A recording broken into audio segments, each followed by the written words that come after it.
উঠে চলে আসলাম নদীর দিকে।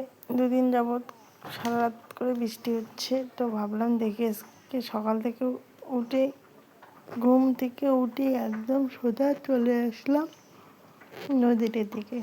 তো এসে দেখি বাপরে জলে জল হয়ে গেছে, যেদিকে তাকাই শুধু জল। এটা যদিও নদী না, এটা কিন্তু চাষের জমি, আর ছোট্ট একটা নদীর মতো ছড়া ছিল। শুভ সকাল বন্ধুরা, তোমরা সবাই কেমন আছো? আশা করি ভালো আছো। কুচবিহার জেলার ছোট্ট একটি গ্রাম থেকে আমি প্রতিমা তোমাদের আবারও নতুন একটা ব্লগে জানাচ্ছি স্বাগত। অনেক ভালো আছি, তো ব্লগটা দেখতে থাকো, আশা করি ভালো লাগবে। আর আমার ছেলে এখানে খাচ্ছে ম্যাগি। সকাল সকাল এই যে বৃষ্টি চলছে, দেখা যাচ্ছে না পর্দাটার জন্য। তো তোমরা তো দেখতেই পেলে, ছেলে সকাল সকাল, আজকে তো বৃষ্টি ছিল সকালবেলা, তো ছেলে সকালবেলা উঠে ম্যাগি খেলো। ম্যাগি করে দিলাম, দুই ছেলেকে ম্যাগি খাওয়াইলাম একটু করে।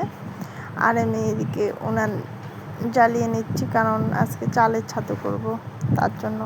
ছাতু শেষ হয়ে গেছে, এখন যেহেতু দুধ নিয়ে আসতেছি, তো বড় ছেলে আবার ছাতু খেতে চায়, তো ওই যে ওর জন্য ছাতু করে নিব।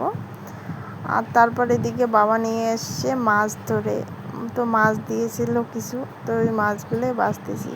আর দেখো আমি একাই ক্যামেরা করি, মাছটা যে বাছতেছি এটাই দেখা যাচ্ছে না, তো ভাবো ক্যামেরাম্যানটা কীরকম আমি। তো এখানে এই যে মাছটা বেছে নিয়ে যাব। আর গ্রামে থাকলে তো জানোই গ্রামের অনেক সুবিধা। এই যে যেমন মনে করো এখন বৃষ্টি, সবাই মাছ ধরা নিয়ে ব্যস্ত। গ্রামে এই একটা আর কি, মানে মানুষ বর্ষার দিনে খুব আনন্দ করে। আর শহরে কি বলতো, যদি বৃষ্টি হয় তাহলে সবাই তো মনে করো সবার ঘরে ব্যস্ত, ঘরেই থাকে, যার যেখানে যাওয়ার হয় যায়, আর সবাই ঘরেই ব্যস্ত আর কি, এই আর কি। আর আমরা তো গ্রামে থাকতে অভ্যস্ত, তো আমাদের গ্রামে ভালো লাগে। গ্রামের খোলামেলা আবহাওয়া, মনে করো সবার সাথে আড্ডা, যেখানে যাই, যেখানে মন চায় যাই, খোলামেলা পরিবেশ। আর শহরে মনে করো কি, এই ঘরের মধ্যে শুধু বাড়িটাতে বাজারঘাট, এগুলা সবার তো আর ভালো লাগে না। আমার যেরকম পোষায় না ওগুলা। আমার যেদিন মনে হবে শহরে যাব, যেটা কেনাকাটা করার যেটা সমস্যা, সেটার জন্য যাব, করে নিয়ে আসবো, শেষ।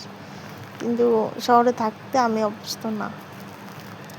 আমরা তো ছোটোবেলা থেকে গ্রামে থাকি, তো গ্রামে থাকতে আমরা অভ্যস্ত আর কি। আর যারা শহরে থাকে তার কাছে তো গ্রাম, তারা গ্রামের সাথে মানিয়ে নিতেই পারবে না, কারণ তারা সেভাবে নিজেকে অভ্যস্ত করে নিতে তাদের অনেক সময় লেগে যাবে। আর আমি মনে করি তারা সম্ভব না আর কি। আর গ্রামে অনেক সুবিধাও আছে, অনেক টাটকা টাটকা শাক সবজি, সব কিছু ফলমূল পাওয়া যায়। এটা হচ্ছে আমাদের গ্রামের সুবিধা। তো চলো, তোমাদের সাথে অনেক বক করে নিলাম। তারপরে এই যে দুপুরবেলা খাওয়া ঘুম সব কমপ্লিট করে যে ছাতুটা ভিজিয়ে রেখেছিলাম ছাতুর জন্য চালটা, তো ওই ছাতুটা এখন মিক্সারে করে গুঁড়ো করতেছি। আর এই দেখো 1 ড্রাম মানে ছাতু করে নিলাম। এখানে 2.5-3 কেজি চালের মতো হবে, যদিও মাপ করে নাই, আন্দাজ মতো নিয়েছি, এই আর কি। তো এই যে মিক্সারটা এখনো রান্নাঘরে সেট করি নাই, কাশি পেয়ে গেল। তারপরে এই যে এখানে ছাতুগুলো করে নিয়ে এখন চলে যাবো রান্নাঘরে।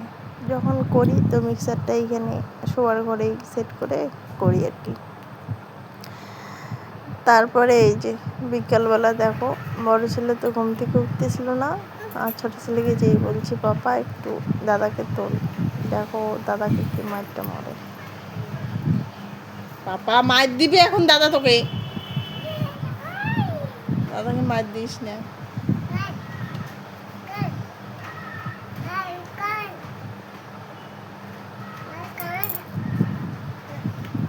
করবি বালিশে উঠতেছিস না, তুই করবি তা।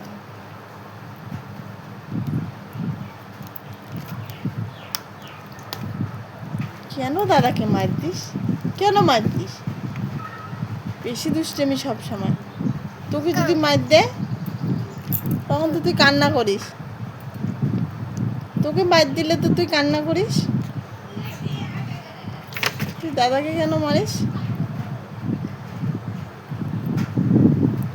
আবার আবার আবার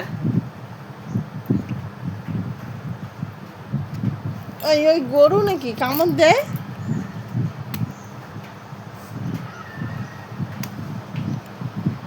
তো সবাইকে টাটা, ভালো থাকবেন, সুস্থ থাকবেন, আর নতুন জল খাবি, জল আমার খাবি? চ্যানেলটাকে সাবস্ক্রাইব করে দিয়ে পাশে থাকবেন। খা। আজকের ভিডিওটা এই পর্যন্ত, বাই।